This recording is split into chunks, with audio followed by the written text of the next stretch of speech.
సంస్థ ఆధ్వర్యంలో Hare Krishna heritage tower ప్రారంభోత్సవ కార్యక్రమానికి మధు పండిత్ జీ గారి నేతృత్వంలో సహచర మంత్రివర్గ సభ్యులు శ్రీ దుద్దిల్ల శ్రీధర్ బాబు గారు, శాసనమండలి సభ్యులు పట్నం మహేందర్ రెడ్డి గారు, శాసనమండలి సభ్యులు కూచుకుళ్ళ దామోదర్ రెడ్డి గారు, స్థానిక శాసనసభ్యులు మిత్రుడు ప్రకాష్ గౌడ్ గారు, శాసనసభ్యులు డాక్టర్ రాజేష్ రెడ్డి గారు, అదేవిధంగా డాక్టర్ రోహిన్ రెడ్డి గారు, వేదిక మీద ఉన్న పెద్దలు, హరే కృష్ణ సంస్థ పెద్దలందరూ, స్వామి భక్తులందరికీ నమస్కారం, ధన్యవాదాలు తెలియజేస్తూ, ఇంత గొప్ప కార్యక్రమంలో జీవితంలో ఎప్పుడో ఒక్కసారి ఇలాంటి అరుదైన అవకాశం ప్రజాప్రతినిధులకు వస్తుంది. ఇది సమాజం కోసం ఒక గొప్ప భక్తి భావంతో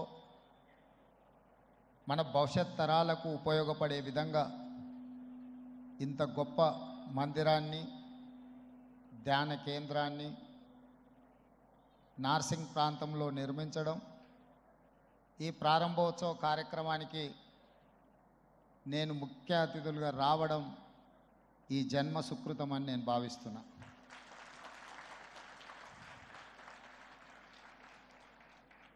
ప్రభుత్వ అధికారిక కార్యక్రమాలలో, ప్రారంభోత్సవాలలో చాలా పాల్గొంటుంటాం, అది వృత్తి ధర్మం. కానీ ఈరోజు ఈ కార్యక్రమంలో పాల్గొనడం ఇది ఒక ప్రవృత్తికి సంబంధించిన విషయం. సంపూర్ణంగా నేను నమ్మి విశ్వసించే హరే కృష్ణ సంస్థ ఆధ్వర్యంలో ఇంత గొప్ప కార్యక్రమాన్ని తీసుకుంటే స్థలదాతలు, నిర్మాణానికి దాతలు అందరూ కూడా ముందుకు వచ్చి ఇంత మంచి కార్యక్రమం తీసుకోవడం, వారందరినీ మనస్ఫూర్తిగా నేను ఈ వేదిక మీద నుంచి అభినందిస్తున్నా.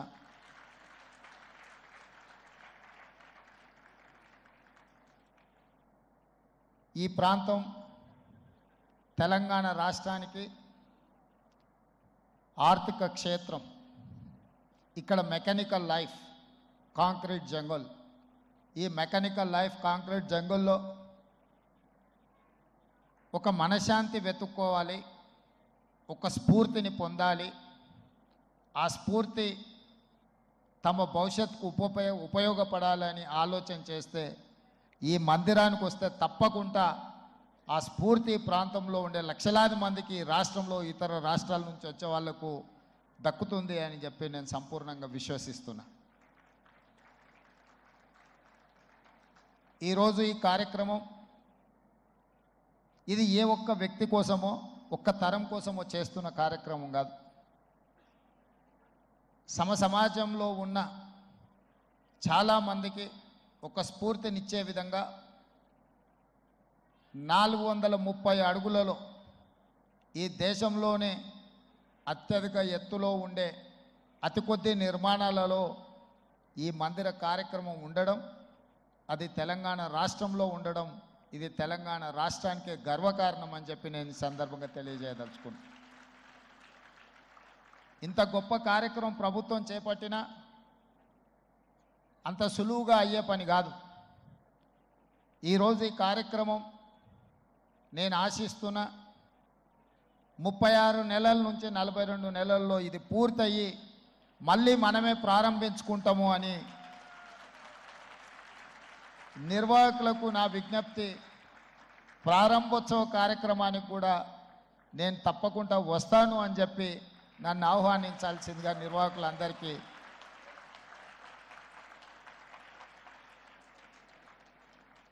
ఎందుకంటే ఇంత గొప్ప అవకాశం, అరుదైన అవకాశం కొద్ది మందికే దక్కుతుంది.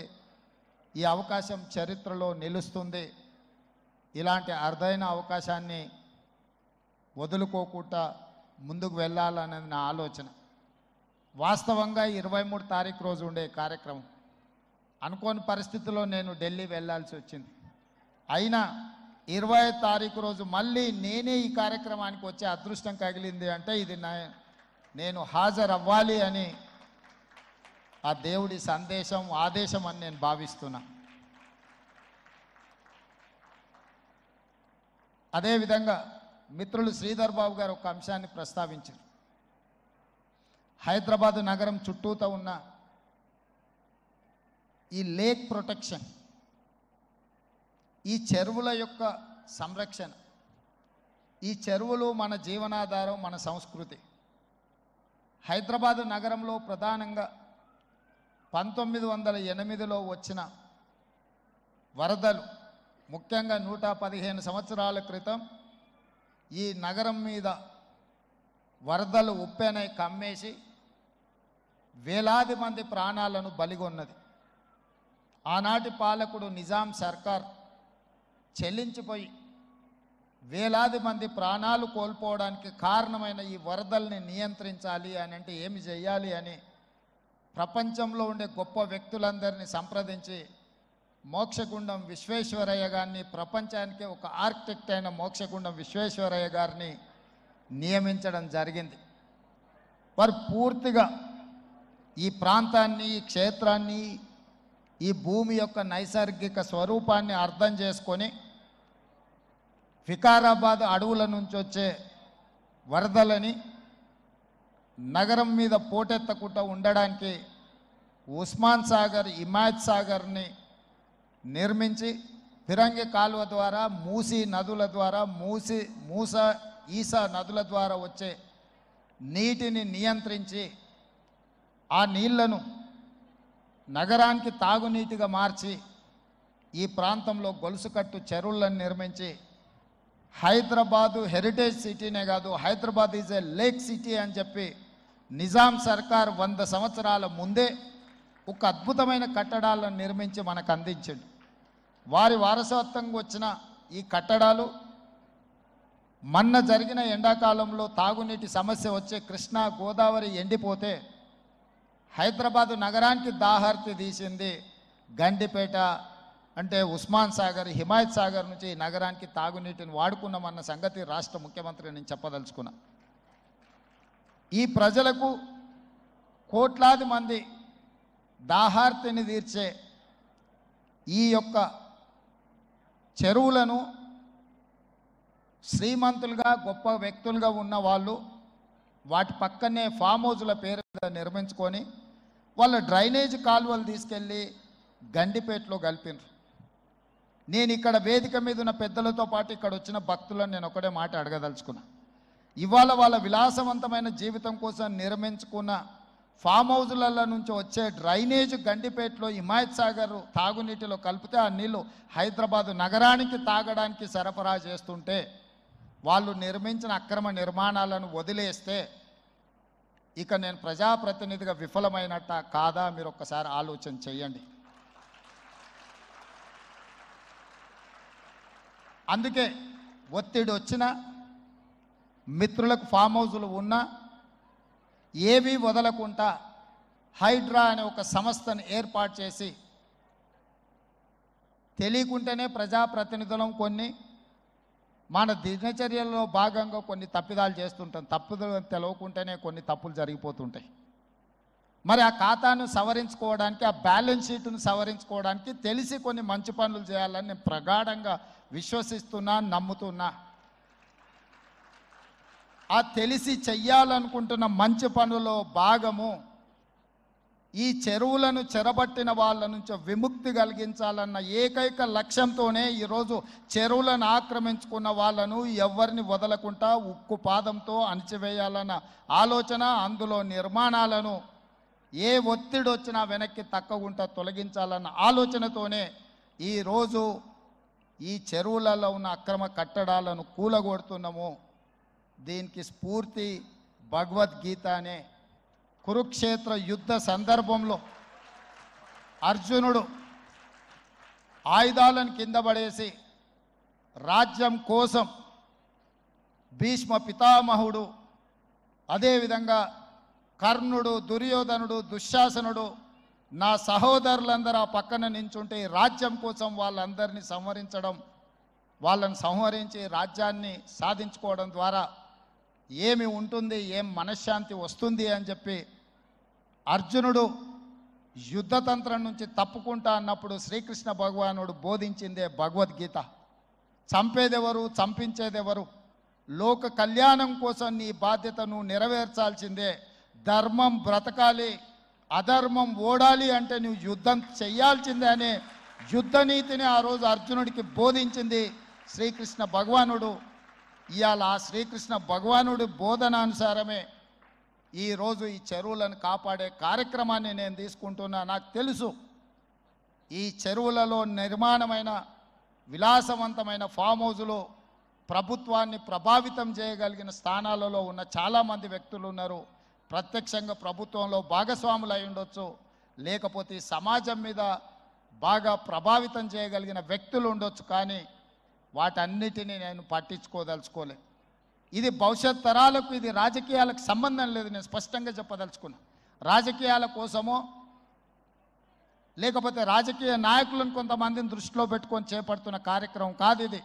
భవిష్యత్ తరాలకు, మన పిల్లలకు, వాళ్ళ పిల్లలకు వారసత్వంగా మనం అందించే సంపద ఈ సరస్సులు, ఈ నదులు, లేకపోతే ఈ రోజున్న ఈ చెరువులు. ఈ ప్రకృతి సంపదను మనం విధ్వంసం చేస్తే ప్రకృతి మన మీద కక్ష కడుతుంది. ప్రకృతి మన మీద ప్రకోపిస్తే మనం చెన్నైలో చూసినాం, అదేవిధంగా ఉత్తరాఖండ్లో చూసినాం, నిన్నగాక మొన్న వాయనాడు మనం కేరళలో చూసినాం. ఈరోజు ఇలాంటివన్నిటిని దృష్టిలో పెట్టుకున్నప్పుడు ఈ హైదరాబాదు నగరాన్ని రక్షించుకోవాల్సిన బాధ్యత మన అందరి మీద ఉన్నది. ఇది ఒక సుందరమైన నగరం. ఈ నగరానికి ఈ చెరువులే ఒక అందం. ఈ చెరువులను కాపాడే బాధ్యత ఈ ప్రభుత్వం తీసుకుంటుంది. ఎవరు ఏమనుకున్నా, ఎవరు ఏ ఒత్తిడి తెచ్చినా వాటన్నిటిని పక్కన పెట్టి చెరువులను ఆక్రమించుకున్న వాళ్ళ భరతం పడుతుంది ఈ ప్రభుత్వం అని చెప్పి నేను ఈ సందర్భంగా తెలియదలుచుకున్నా. ఆనాడు కురుక్షేత్రంలో ధర్మం వైపు శ్రీకృష్ణుడు, అర్జునుడు నిలబడ్డందుకే ఈరోజు ఆ ధర్మం అనేది కాపాడింది. వాళ్ళు ధర్మాన్ని కాపాడితే ధర్మం మనల్ని కాపాడింది. ఈరోజు మనం చేస్తున్న పని కూడా అలాంటిదే. మీ అందరి సహకారం ఉండాలి. అదేవిధంగా నిర్వాహకులకు ఈరోజు విద్యకు సంబంధించి లక్షలాది మంది నిరుపేద విద్యార్థులు, ఎస్సీ, ఎస్టీ, బీసీ, మైనారిటీ, ఆర్థికంగా వెనుకబడిన వాళ్ళు ప్రభుత్వ పాఠశాలల్లో చదువుకుంటున్నారు. వాళ్ళకు సరైన భోజనం, పోషకాహారం మేము అందించే దాంట్లో కొంత అటు ఇటుగా ఉండడం వల్ల హరే కృష్ణ ఫౌండేషన్ని అక్షయ పాత్ర ద్వారా వాళ్ళకు ఒక నాణ్యమైన భోజనాన్ని అందించడానికి అవసరమైన సహకారాన్ని ప్రభుత్వంతో కూడి ఒక కలిసి అక్షయ పాత్ర ద్వారా ఈ హరే కృష్ణ పెద్దల ద్వారా ఈ రాష్ట్రంలో ఉండే లక్షలాది మంది విద్యార్థులకు ఒక మంచి పౌష్టికమైన భోజనాన్ని అందించాలన్న ఆలోచనతో వారి సహకారం అడిగినాం. విద్య, వైద్యము మా ప్రభుత్వం యొక్క ప్రాధాన్యత. ఇవాళ గ్రామీణ ప్రాంతాల నుంచి వైద్యం కోసం హైదరాబాదులో ఉస్మానియా, గాంధీ, నిజాం, అదేవిధంగా క్యాన్సర్ హాస్పిటల్స్కి సుదూర ప్రాంతాల నుంచి పేదవాళ్ళు వస్తున్నారు. ఆపత్తిలో వచ్చిన తర్వాత ఆకలి ఎలా తీరాలనో వాళ్ళకి తెలీదు. ప్రభుత్వం నిర్వహిస్తున్న కార్యక్రమాలు వాళ్ళకి చేరడానికి కొంత ఇబ్బందికరమైన పరిస్థితి ఉంది. అందుకే నిర్వాహకులకు మధు పండిత్ జీ గారిని I have requested to accept this Osmania, Gandhi, NIMS and cancer hospital, wherever the needy people are there. I need your support to serve their food. అక్కడ కావాల్సిన మౌలిక వసతులన్నీ ప్రభుత్వం ఏర్పాటు చేస్తుంది. వాటిని నిర్వహించడం, ఒక నాణ్యమైన భోజనాన్ని వాళ్ళకు అందించడానికి మీ వైపు సహకారం ఉండాలి. మీరు మేము కలిసి ఈ ప్రభుత్వాన్ని ముందుకు తీసుకెళ్తే నిజంగా ప్రజలకు అవసరాలను తీర్చే అవకాశం ఉంటుంది. తప్పకుండా హరే రామ హరే కృష్ణ సంస్థ నుంచి చేపట్టే ప్రతి కార్యక్రమానికి మా ప్రభుత్వం వైపు నుంచి సంపూర్ణంగా మద్దతు ఉంటుంది. ప్రభుత్వం చేపట్టే పథకాలలో కూడా అవసరమైన దగ్గర మీ సహకారాన్ని మేము ఆశిస్తున్నాం. మీ సహకారం ఉంటే ఈ ప్రభుత్వం ఒక ఆదర్శమైన రాష్ట్రంగా తెలంగాణ రాష్ట్రాన్ని తీర్చిదిద్దుతుందని తెలియజేస్తూ మరొకసారి భక్తులకు దాతలకు నిర్వాహకులకు అభినందనలు తెలియజేస్తూ దాతలు వీలైనంత మేరకు ఈ హరే కృష్ణ ఫౌండేషన్కి మీరు సహాయం అందిస్తే అది పేదలకు చేరుతుంది. పేదలకు మీరు అందించాలనుకున్న ఏ కార్యక్రమైనా వీరి ద్వారా చేరుస్తే తప్పకుండా పేదలకు చేరుతుందని సంపూర్ణంగా నేను విశ్వసిస్తున్న ఈ కార్యక్రమాన్ని కొనసాగించాల్సిందిగా కోరుకుంటూ మీ అందరి దగ్గర సెలవు తీసుకుంటున్న మిత్రులారా ధన్యవాదాలు. May I now request Honorable CM to felicitate donors, please.